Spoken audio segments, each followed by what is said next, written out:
Hingga menyangka bahwa hal yang paling harus ditakuti, bahkan lebih daripada takut kepada Allah Ta'ala, adalah kepada virus yang sekarang ya statistiknya dimainkan terus ya. Sedemikian rupa protokol yang digariskan oleh sistem Dajjal hari ini akan dibuat menderita, akan dibuat ya seolah-olah mereka ini adalah pelanggar-pelanggar hukum dan aturan, dan layaknya mereka ini dihukum, layaknya mereka ini diberikan sanksi dan penalti. Nah, jadi saudaraku rahimakumullah, bahkan hari ini kita sudah bisa melihat juga kenapa nanti ada manusia-manusia yang begitu bodohnya memperlakukan Dajjal sebagai Rabb ya.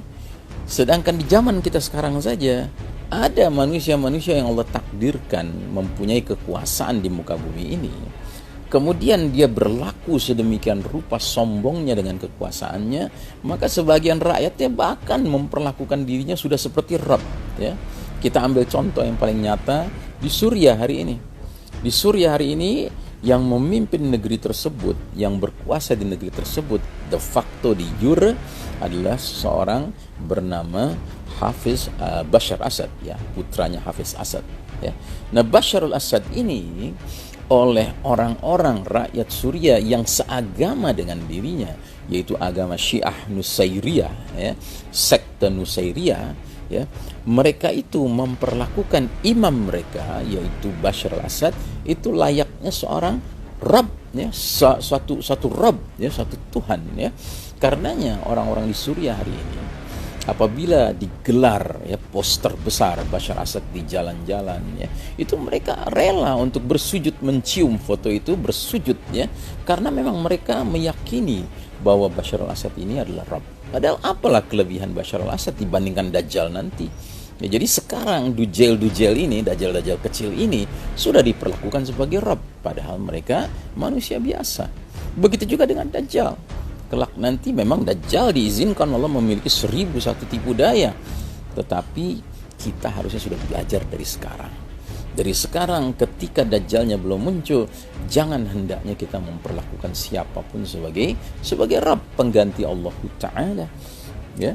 Nah, termasuk jangan hendaknya kita tunduk patuh berserah diri begitu saja dengan sistem dunia yang sedang berlangsung sekarang, yang meminjam istilah Ahmad Thompson.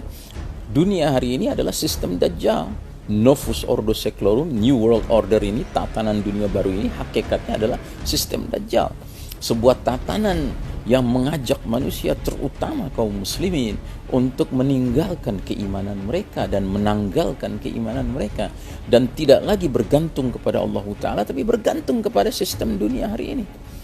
Kita tahu hari ini betapa dahsyatnya sistem Dajjal ini mempenetrasi pemikiran umat manusia, sehingga menyangka bahwa hal yang paling harus ditakuti, bahkan lebih daripada takut kepada Allah Ta'ala, adalah kepada virus yang sekarang ya statistiknya dimainkan terus ya, sedemikian rupa sampai ke derajat bahkan kaum muslimin rela untuk merubah tata cara sholat mereka demi tunduk kepada kewaspadaan akan kekhawatiran terhadap kematian yang ditimbulkan oleh virus ini. Nauzubillah min dzalik ya. Jadi saudaraku rahimakumullah, memang Dajjal itu puncak fitnah. Kita sekarang belum menghadapi Dajjal saja sudah merasakan betapa sistem Dajjal ini bertingkah laku seperti Rabb ya, dan begitu banyak manusia yang tunduk kepada arahan-arahan dari Rabb palsu sistem Dajjal ini ya. Nah, jadi karenanya saudaraku rahimakumullah, marilah kita hifdzul iman, pelihara keimanan kita. Nah, contoh yang kedua daripada fitnah Dajjal ini adalah bahwasanya Dajjal kelak nanti akan menampilkan sesuatu yang indah laksana surga dan sesuatu yang mengerikan laksana neraka ya. Katakan oleh Nabi, ala ukhbirukum anid dajjali hadithan ma haddathahu nabiyyun qaumahu innahu a'waru wa innahu yaji'u ma'ahu mithlul jannati wan nar فالتي يقول إنها الجنة هي النار وإني أنذرتكم به كما أنذر به نوح قومه. Rasulullah Muhammad sallallahu alaihi wasallam bersabda, maukah aku beritahukan kepada kalian suatu hal mengenai Ad-Dajjal suatu hal yang belum pernah dikabarkan oleh seorang nabi pun kepada kaumnya. Sesungguhnya Dajjal itu buta sebelah matanya. Dajjal datang dengan sesuatu yang seperti surga dan neraka. Yang dikatakannya surga justru berarti itu adalah neraka Allah Ta'ala. Dan sungguh aku peringatkan atas kalian sebagaimana Nuh alaihissalam memperingatkan atas kaumnya mengenai fitnah Dajjal ini. Jadi saudaraku rahimakumullah, untuk mendukung klaim pengakuan dirinya sebagai Rabb, Dajjal akan tampil membawa surga dan nerakanya sendiri. Tetapi Nabi Muhammad SAW telah memperingatkan umatnya agar waspada. Sebab yang dikatakan Dajjal berupa surganya, jannahnya, justru merupakan narullah, neraka Allah Ta'ala. Barang siapa yang mau mempercayai bahwa Dajjal adalah Rabbnya, maka orang itu akan diberi surga oleh Dajjal. Diberi positive reinforcement, diberi hadiah yang menyenangkan, yang positif ya. Sebaliknya barang siapa yang mengingkari Dajjal sebagai Rabb, maka orang itu akan dibuat menderita dengan merasakan nerakanya Dajjal, kesengsaraan ciptaan Dajjal itu. Dalam salah satu hadis Nabi Muhammad SAW menjelaskan bahwa ketika Dajjal melintasi suatu perkampungan yang penduduknya mau mengimani Dajjal sebagai Rabb, maka Dajjal akan membuat senang kaum itu dengan memerintahkan langit dan bumi agar mendatangkan kesuburan kepada kampung itu, sehingga hewan ternak dari kaum tersebut menjadi gemuk. Sebaliknya ketika Dajjal melintasi suatu perkampungan yang penduduknya mengingkari Dajjal sebagai Rabb, maka kaum itu diberikan oleh Dajjal kondisi menjadi penuh penderitaan dan kemiskinan. Mari kita simak baik-baik hadisnya.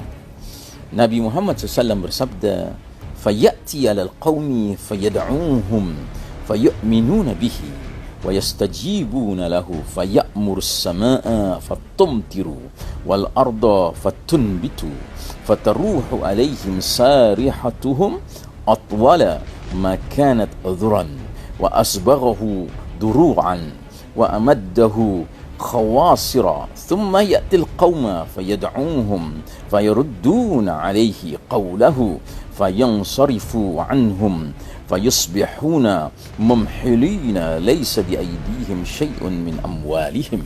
Artinya, Ad-Dajjal mendatangi suatu kaum lalu mengajak mereka, maka mereka pun beriman kepada Dajjal sebagai Rabb dan menerima ajakannya. Lantas Dajjal memerintahkan langit agar menurunkan hujan. Langit pun menurunkan hujannya. Dajjal memerintahkan bumi agar mengeluarkan tumbuh-tumbuhannya, maka bumi pun mengeluarkan tumbuh-tumbuhannya, tanam-tanamannya. Memerintahkan hewan ternak, lalu hewan-hewan itu pun pulang sendiri pada waktu sore kepada kaum tersebut dalam keadaan paling panjang punuknya, penuh berisi lemak, paling penuh air susunya di dalam ambingnya, dan paling penuh perutnya serta banyak makanannya. Singkat cerita, kaum tersebut yang beriman kepada Dajjal sebagai Rabb diberikan kesejahteraan, kemakmuran. Kemudian Dajjal mendatangi suatu kaum, menyeru mereka, namun kaum itu mendustakan ajakan Dajjal dan ucapan Dajjal. Maka Dajjal berpaling dari mereka. Maka mereka pun menjadi orang-orang yang miskin papa karena sangat kekurangan, tidak memiliki harta barang sedikit pun. Jadi saudaraku rahimakumullah, sekali lagi kami ingatkan, Dajjal belum keluar sekarang.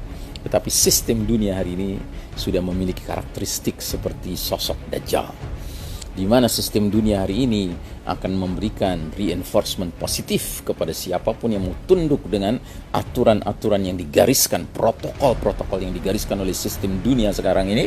Sementara mereka yang menentang aturan yang dibuat oleh sistem Dajjal hari ini, protokol yang digariskan oleh sistem Dajjal hari ini, akan dibuat menderita, akan dibuat seolah-olah mereka ini adalah pelanggar-pelanggar hukum dan aturan, dan layaknya mereka ini dihukum, layaknya mereka ini diberikan sanksi dan penalti.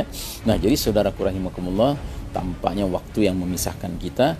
Wassallallahu ala nabiyyina Muhammadin wa ala alihi wa ashabihi ajmain. Walhamdulillahirabbil alamin. Wassalamualaikum warahmatullahi wabarakatuh.